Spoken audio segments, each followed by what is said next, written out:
terancam hukuman mati. Kita bergabung bersama rekan kami Aftian Siswono langsung dari Mapolda Metro Jaya. Aftian, bagaimana kepastian yang Anda dapatkan mengenai proses penyidikan yang akan segera menetapkan tersangka? Ya Robert, hingga sore hari ini berdasarkan informasi yang kami dapatkan dari Kadif Humas Polda Metro Jaya, Muhammad Iqbal menyatakan bahwa proses penyidikan sudah mencapai tahap 95%. Atau dengan kata lain 5% lagi proses penyidikan ini akan selesai dan tersangka akan segera ditetapkan. Muhammad Iqbal juga menyatakan bahwa penyidikan ini sudah pada tahap mengumpulkan ataupun sinkronisasi alat-alat bukti yang sudah terlebih dahulu dikumpulkan oleh pihak Polda Metro Jaya. Beberapa alat bukti yang disampaikan oleh Muhammad Iqbal diantaranya adalah CCTV yang merupakan salah satu alat bukti kuat dari kasus pembunuhan Mirna ini.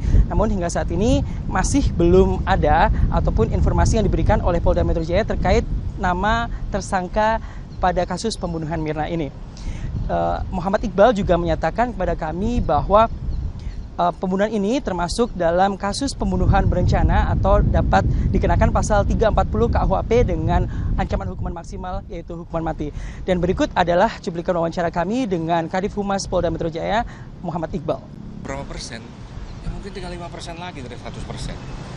Tinggal 5% insya Allah akan terang benderang kasus ini, tetapi sekali lagi penyidik ingin melakukan tahapan-tahapan ini detail, ilmiah, sekali lagi scientific investigation, sehingga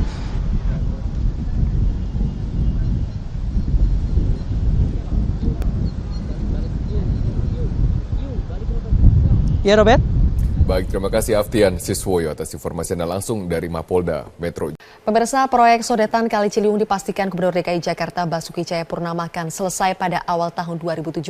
Gubernur Ahok yakin proyek sodetan itu akan mampu mengurangi banjir yang kerap melanda ibu kota.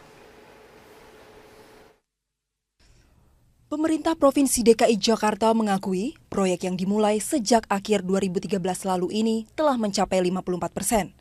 Gubernur Ahok mengatakan pengerjaan proyek sodetan terhambat akibat dari adanya gugatan warga di sekitar lokasi proyek. Proyek sodetan Kali Ciliwung dibangun di antara Sungai Ciliwung dan Banjir Kanal Timur. Proyek ini digadang-gadang akan mampu mengalirkan sedikit air Ciliwung menuju Banjir Kanal Timur melalui sodetan tersebut. Selain itu, Ahok juga mengakui adanya genangan air di berbagai ruas jalan utama di ibu kota akibat tidak maksimalnya saluran air karena terisi kabel-kabel. Kita kerjakan secepat mungkin supaya semua sungai, semua saluran penghubung itu lancar. Jadi konsep atasi banjir air itu adalah bagaimana air itu mempunyai jalan tersalurkan ke semua tempat. Dan pasti dia turun ke bawah. Nah kalau lagi nggak pasang ya pasti loss. Ya nggak ada masalah. Makanya saya bilang genangan di Jakarta begitu berhenti hujan nggak akan lebih dari 7 jam logikanya. Karena semua penghubung udah mulai beres. Nah yang jadi masalah apa? Kadang jalan utama masih tergenang, bikin macet. Itu yang saya lagi coba atasi.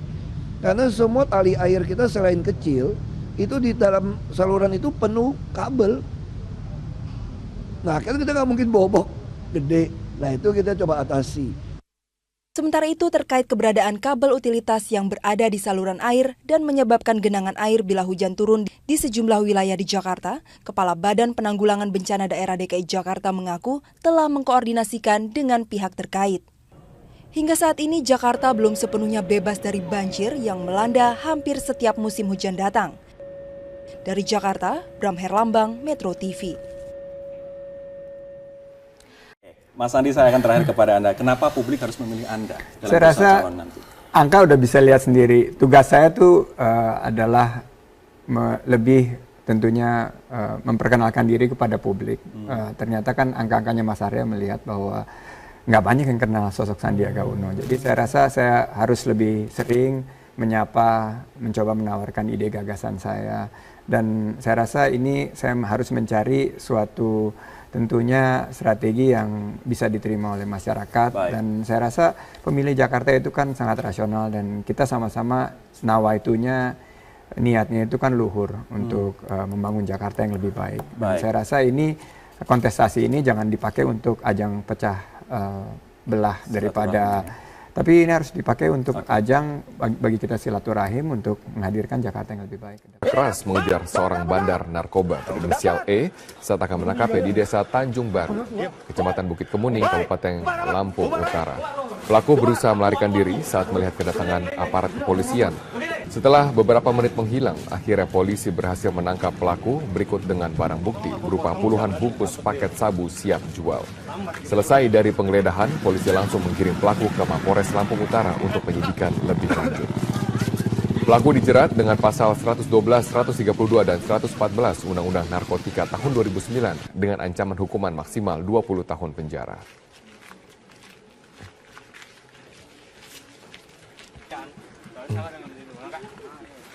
Sabu merupakan jenis narkoba yang sangat adiktif dan sangat berbahaya bagi kesehatan. Zat ini secara sistematis merusak kesehatan para penggunanya, menyebabkan berbagai kerusakan organ hingga kematian.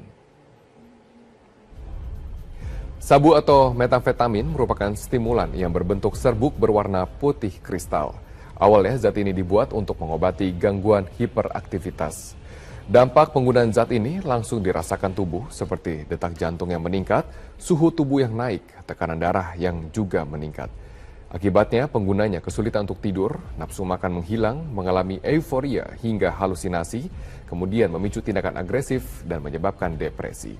Penggunaan sabu juga dapat menyebabkan gigi menjadi rapuh karena kekurangan kalsium, imunitas menurun, kehilangan memori, stroke hingga dapat menyebabkan kematian.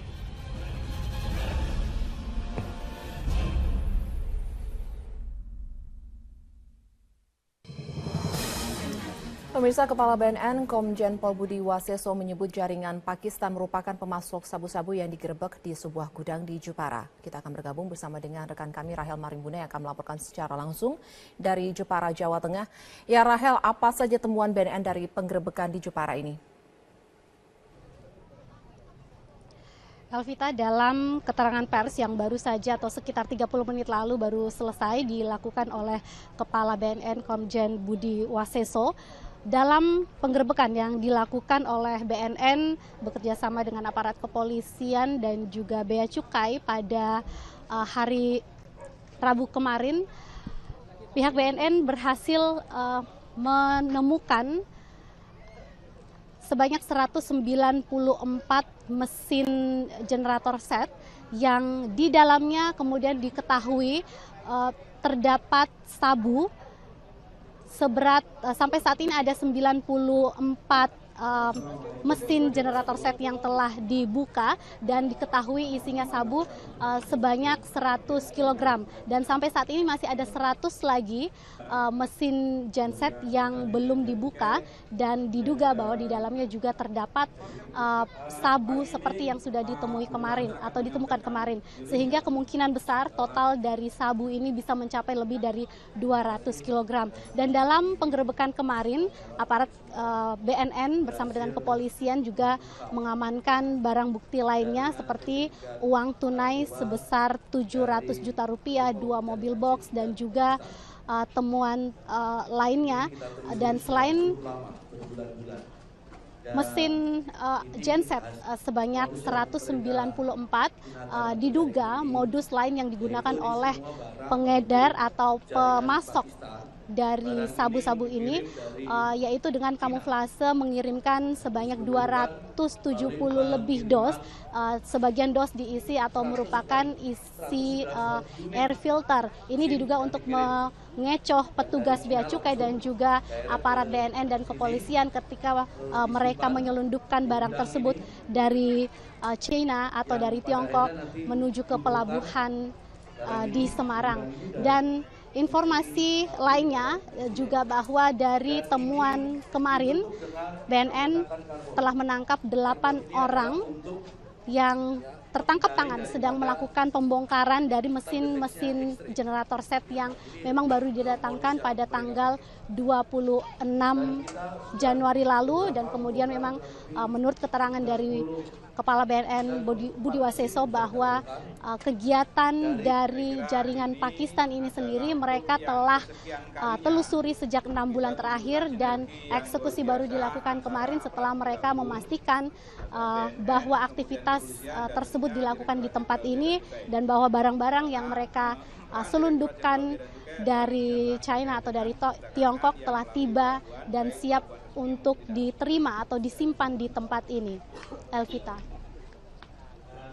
Ya Rahel, lalu apakah memang benar sudah ada keterangan bahwasanya penemuan yang ditemukan di Jepara ini masuk dalam jaringan internasional?